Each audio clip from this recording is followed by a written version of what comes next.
Welcome to the in front of me Samsung Galaxy S22, and I'll show you how to adjust ringtone volume of this device.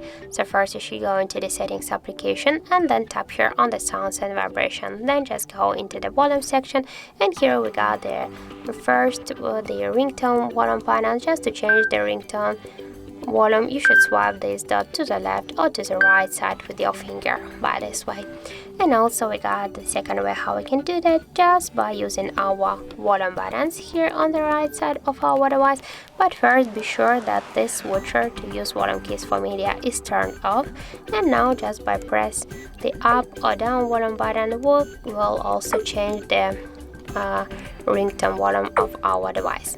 And also by this way, by manually swipe with our finger to the up or to the Y down this volume panel, we can also change the ringtone volume of our device. So that's it. Thank you for watching, and if you find this video helpful, don't forget to leave a like, comment, and to subscribe our channel.